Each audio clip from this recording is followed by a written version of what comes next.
안녕하십니까. 칸중국 코리아 이신규입니다. 영국 파이낸셜 타임스는 지난주 러시아가 3주간의 침공 작전이 시작된 어느 시점에 중공의 지원을 요청했다고 보도했습니다. 3월 14일 영국 파이낸셜 타임스에 따르면 미국은 유럽과 아시아 동맹국들에게 중공이 러시아에 군사 원조를 제공할 용의가 있다며 우크라이나 침공을 지지한다고 말했다고 전했습니다. 블룸버그 통신은 베이징과 러시아 관계가 밀접해 지정학적 리스크가 커진 데다 미국에 상장된 중국 주식에 대한 규제 역풍으로 중국 과학기술주는 지속적으로 투매되어 항생과학기술 지수가 일찌감치 크게 하락했다고 전했습니다. 자유15에 따르면 14일 홍콩 증시는 중국 주식시장의 퇴출 후 폭풍과 중국의 러시아에 대한 군사적 경제적 지원으로 인한 미국의 강력한 경고에 놀라 급락했다고 전했습니다. 장 마감까지 항생지수는 1000포인트 이상 하락해 5% 급락했으며 2만 선이 무너졌습니다. 중국 과학기술주와 중국 본토 서비스주가 모두 하락했습니다. 4200개가 넘는 주식이 하락했고 메이투안주는 약 17% 하락했습니다. 알리바바는 11%, 텐센트 홀딩스는 10% 가까이 떨어졌습니다. 인기 있는 중국 주식은 가격이 일제히 하락했습니다. 삐리삐리 10%, 핀더더 9%, 빕스 8%, 웨이라이 4% 이상 하락했습니다. 파워퍼시픽 인베스트먼트 매니지먼트 리준 투자장은 우리가 중국의 ADR을 외면하고 있다며 현 단계에서 위험 상황을 평가하기 어렵다고 말했습니다. 로이터 통신에 따르면 엔카이원 하신증권 분석가는 흥생테크는 미중 게임의 한 축을 이루는 곳인데 현재 심각한 하락세를 보이고 있다라며 홍콩 주식은 현재 내놓은 정책도 없고 좋은 소식도 없다라고 말했습니다. 미국 정권감독위원회는 지난주 외국기업 책임법에 따라 식별 목록에 오른 중국 기업 5개사를 처음 발표해 중국 주식들의 폭락 사태를 빚었습니다. 이는 법안에 따른 SEC의 정상 운영이지만 시장의 기대치가 너무 약해 공포가 가중되고 있다는 분석입니다. 상장 중국 기업들의 연보 발간이 잇따르면서 SEC에 의해 미국의 중국 주식들이 퇴출 위험 목록에 오를 전망입니다. 러시아와 우크라이나의 전쟁에 미국과 유럽 국가들이 번갈아 러시아를 제재하고 있지만 베이징 당국이 러시아를 엄밀히 도와주는 듯 하면서 미중 관계도 다시 투자자들의 눈길을 끌고 있습니다. 다음 뉴스입니다. 조 바이든 정부의 잭 설리번 국가안보보좌관은 13일 두 프로그램에서 미국은 베이징이 미국과 국제사회의 대러시아 제재를 훼손하는 것을 결코 용납하지 않을 것이라며 크렘린의 제재 회피를 돕는다면 결과는 본인이 책임져야 할 것이라고 말했습니다. 설리번은 또 베이징은 러시아의 우크라이나 침공 전부터 알고 있었지만 블라디미르 푸틴 러시아 대통령이 시진핑에게 거짓말을 했을 가능성이 있다고 말했습니다. 설리번은 미국 MBC 방송에 우리는 베이징뿐 아니라 세계 각국에 이제는 러시아를 구제해도 되겠다고 생각하는 나라들은 러시아에 우리가 가한 제재를 해결할 수 있는 다른 방법을 제시해라. 그러면 그 결과를 볼 수 있을 것이다 라고 말했습니다. 설리번은 CNN 방송의 국정연설에서 우리는 중공이 어느 정도 러시아에 물질적 지원이나 경제적 지원을 했는지에 대해서도 예의주시하고 있다라고 강조했습니다.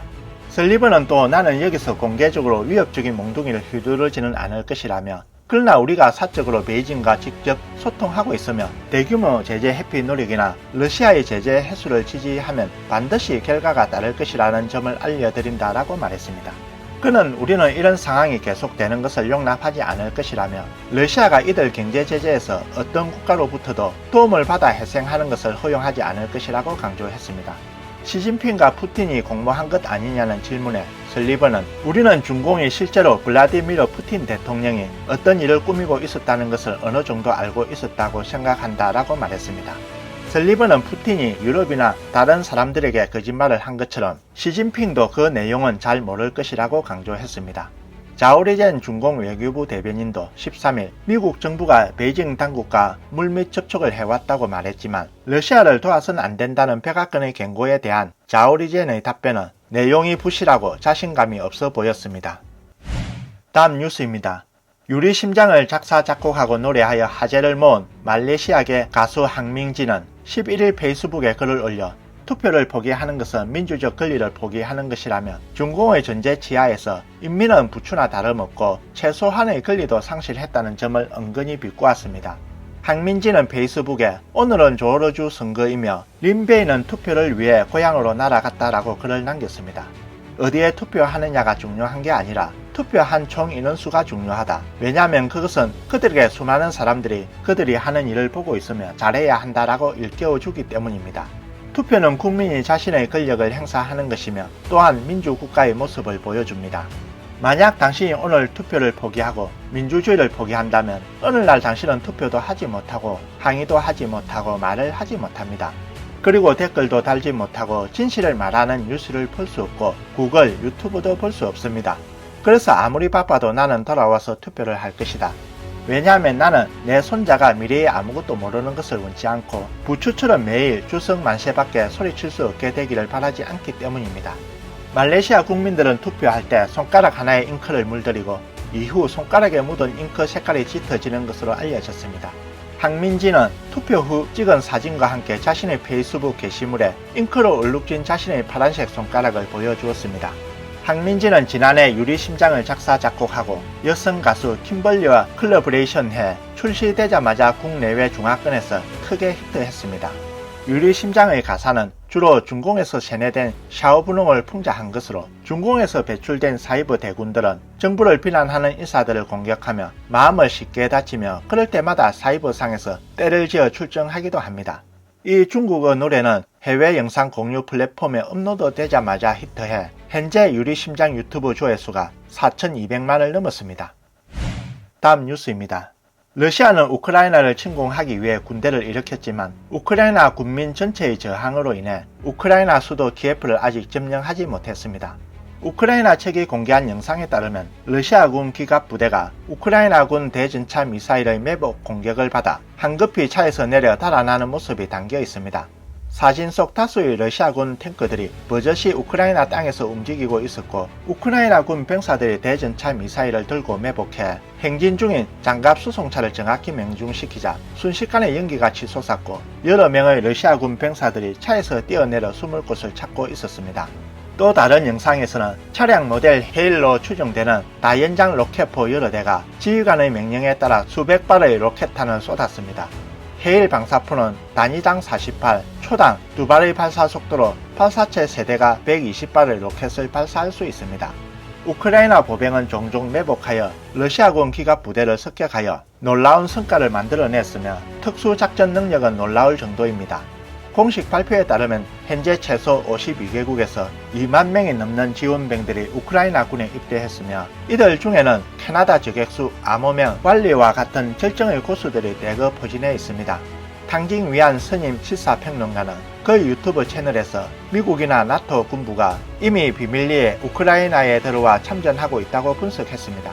지원병 중 특히 특수작전소대 같은 정예병들은 비밀리에 작전지역에 진입할 수 있고 각종 정보 정찰, 침투, 저격, 파괴, 정밀 유도 등의 임무를 수행하는데 길도 잘 알기 때문에 러시아군에게 붙잡힐 가능성은 극히 낮다라고 말했습니다.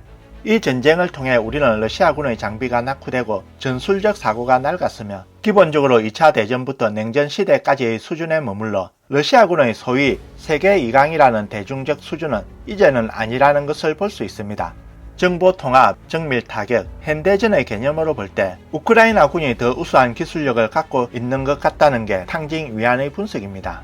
한편 12일 우크라이나 국가안보국의 트위터에 따르면 러시아군 포로들은 러시아군 독전대를 파견하여 옛날처럼 러시아군 주력 부대를 따라다니며 병사들이 도망가려고 하면 모두 사살하고 있다고 밝혔습니다. 우크라이나 국가안보국은 러시아군이 독전대를 동원한 것은 러시아군의 사기가 땅에 떨어졌음을 상징한다며 침략에 대한 지속적인 저항을 호소하고 있습니다. 다음 뉴스입니다. 최근 스위드 끄끄라는 아이디어의 중국 남방항공 스튜디오스는 근무 중 홍콩 스타 성룡과 함께 찍은 사진을 웨이보에 올렸습니다. 사진 속 두 사람은 어깨를 맞대고 성룡이 스튜디오스의 어깨에 왼손을 얹은 채 웃으며 카메라에 엄지척하고 있습니다. 스튜디오스는 성룡이 너무 친절하다며 함께 사진도 찍어주고 주소와 전화번호까지 물어보고 돌아가서 선물을 보내겠다라고 말했다고 합니다. 이 웨이보 게시물은 네티즌들 사이에서 뜨거운 화제를 불러일으켰습니다. 한 네티즌은 성룡과 사진을 찍는 것은 좋지 않다. 크리스 우, 자오웨이가 성룡과 사진을 찍은 후 그들은 매스컴을 탈 수 없는 상황에 처해졌다. 성룡이 어떤 브랜드를 광고하며 그 회사는 그 후 파산해버리거나 안 좋은 일에 휘말리게 된다. 이 미녀의 용기에 감탄한다라고 조롱했습니다. 한 네티즌은 형님은 늙지 않아 그녀를 N번 스페어 타이어로 기록해 두었겠군. 난 남자라면 다 할 수 있는 실수를 저질렀을 뿐이야. 형님 세탁은 다 하셨나요? 라며 조롱했습니다.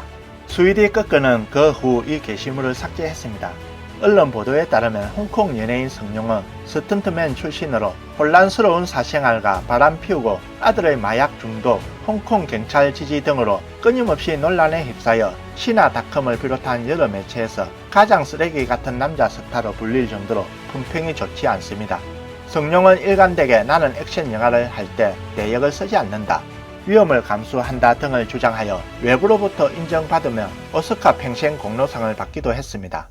2020년 11월 텐센트 뉴스는 한 블로그의 글을 올렸는데, 블로그는 수많은 영화 자료를 비교 분석한 결과 성룡의 모든 작품 중 폴리스 스토리에서 한 쇼핑몰 체인 조명 점프와 폴리스 스토리 3에서 한 비행기 점프 외에는 모두 스턴트맨으로 대신한 것을 발견했다고 전했습니다. 그리고 성룡이 이 두 장면을 촬영할 때 와이어를 사용했다고 전했습니다. 한편 성룡은 공개석상에서 홍콩 대만 문제 등을 언급할 때 종종 중국 공산당의 편에 서서 말을 해 홍콩과 대만 민주 인사들의 불만을 샀습니다. 2019년 홍콩에서 일어난 송안 반대 운동과 관련해 성룡은 CCTV와의 인터뷰에서 중국 공산당의 기술을 자처하며 그를 비롯한 일부 홍콩 연예인들이 중공에 충을 표하며 민중을 탄압하는 홍콩 경찰을 옹호했습니다. 이 밖에도 성룡이 모델로 홍보한 많은 제품들이 저주를 받은 듯 부도나 위기에 처한 상황을 네티즌들 사이에서 발견하기도 했습니다. 예를 들어 소패왕 학습기와 분황 콜라 이 두 회사는 도산했습니다. 지고 에어컨 이 회사는 현재 이미 파산 재편을 신청했습니다. 패왕 한약 샴푸는 발암물질 첨가가 발견되었습니다. 아이다 VCD 이 제품 설립자인 후지 뼈우는 선고를 받는 등 성룡이 모델로 나선 상품들은 부도나 위기 등 저주를 받는 것 같습니다. 오늘 뉴스는 여기까지입니다. 구독과 좋아요는 격려입니다. 공유는 나눔의 시작입니다. 시청해 주셔서 감사합니다.